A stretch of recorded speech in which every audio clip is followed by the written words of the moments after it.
Guys, thank you so much for coming back to my channel. It's such a pleasure that you are here with me today. Today I'm going to be making my moulin and epinanrd.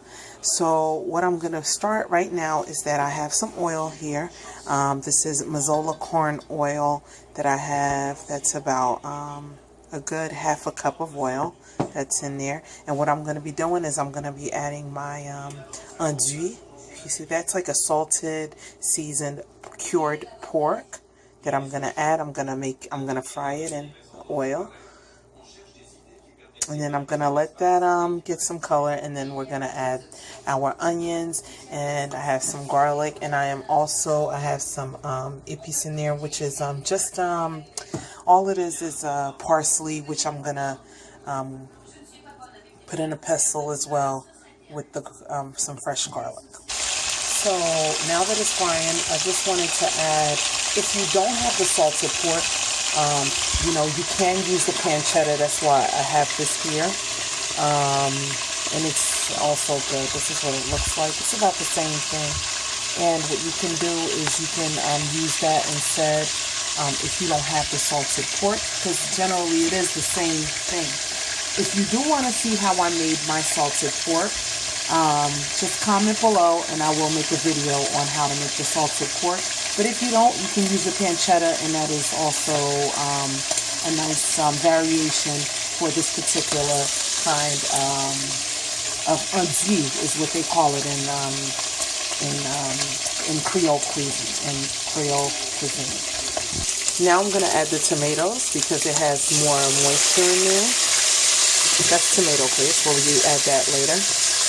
So I meant to show you guys about a tomato about this size. This is about a small, nice heirloom tomato, nice on the vine. It's really good. They have kind of a sweet flavor to them. It's really good. So that's what I put in here. And the reason why you have to put the tomato first is because it has so much moisture. Otherwise, your onions and your garlic and the rest of your seasonings, they won't fry well. Okay, so you got to do the tomato first. Okay, this is just about right. I'm going to add my onions, about a medium-sized onion, and then I have my garlic here that I'm going to drop. This is about 6 cloves. I'm going to put it right in here, and I'm going to go on ahead and crush those. Okay, so once this is a nice translucent, you're going to add your spice, okay? Like I said, this is parsley and fresh garlic. Well, let me take this out because y'all won't be able to see it really well. Okay. Oh God, it smells so good.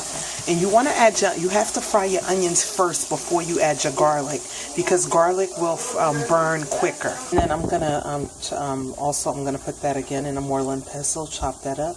And then I'm going to put that in to fry as well, a green onion. Here is my scallion.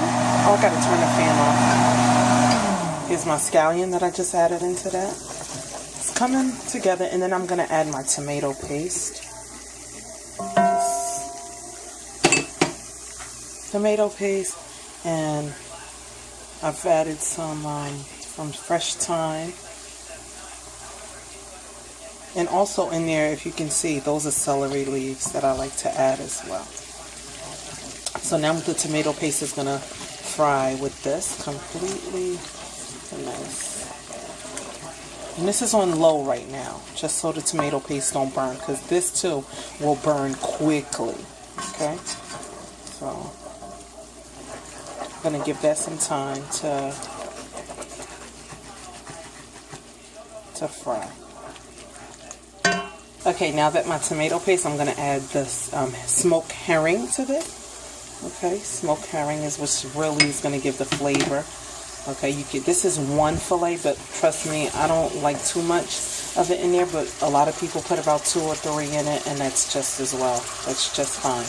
And now I'm going to add my spinach, frozen spinach. You can add fresh spinach if you have it.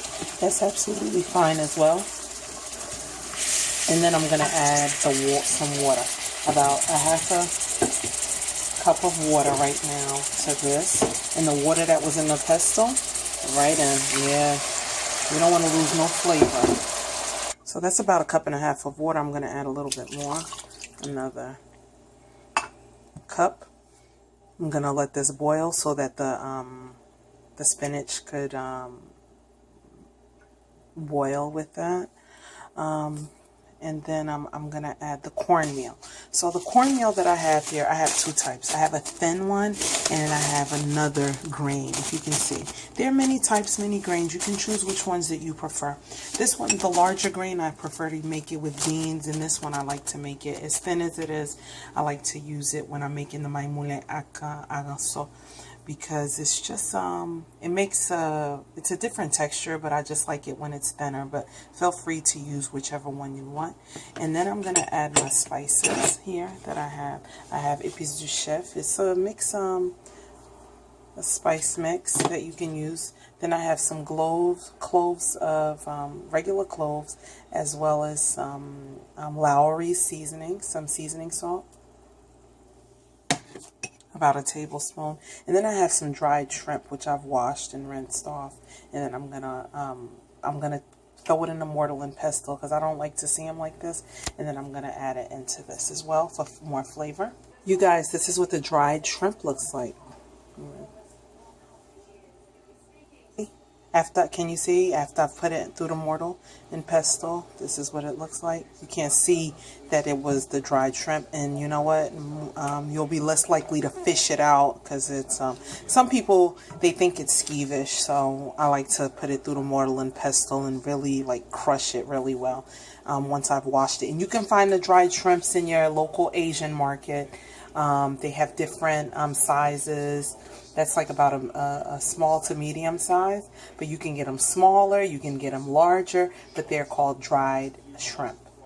My Scotch bonnet, you guys know how much I like my Scotch bonnets. Throw that right in there. Taste it. If you feel that it needs a little bit more salt, I'm adding one packet of Goya seasoning to that.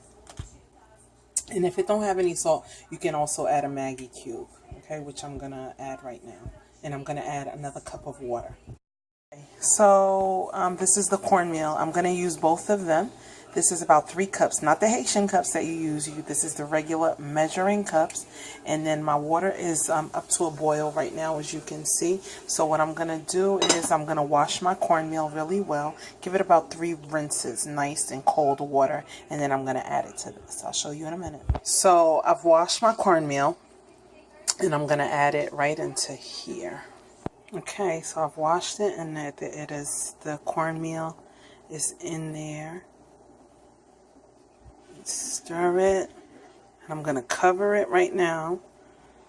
Okay, make sure you stir so nothing is stuck to the bottom. I did add some celery while it was boiling. You don't have to. You can put whatever spice you want in this. It's up to you. The only thing that we don't add to our seasoning in Haitian cuisine is cilantro. So that's it. That's more of a Latin Asian flavor, and that's why I like the cuisine, Haitian cuisine. It is unique. It's very flavorful. But one of the things that we don't use is cilantro. But if you feel that you like it and you want to use it in your cuisine, fine, but use whichever flavors that is appealing to you. But this is the basic steps on how to make my moulin epinanrd. So you guys, once you put the corn in, you really got to start whipping it up. Be very careful, because you can get burned with this. The more water you put in, the more it grows. That's the thing about cornmeal. It's interesting. But if I poured this in another pot and I added water to it, it would grow. So it is a very giving meal. Okay. So I'm going to just keep, I'm going to lower the flame on this, and then I'm going to, because it's going to start popping up. You can hear it. Pop, pop, pop, pop, pop. Okay. Not pop out, but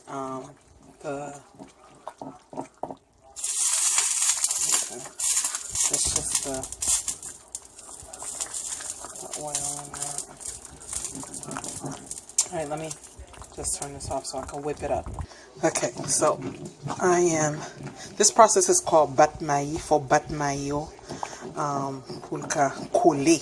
This is what it's called. and you use a wooden spoon to do this. And I'm gonna turn the camera off so I could continue and do it, because I am a righty and not a lefty. So it just, see that? Get it in there and beat it. Go all around the pot and keep beating it up. And then I'm gonna put it on a simmer, okay? Because it's not ready yet. All right, put it on a simmer. Let me get that call. It's probably my mother. All right, let me go. There you have it, you guys. It's completely done.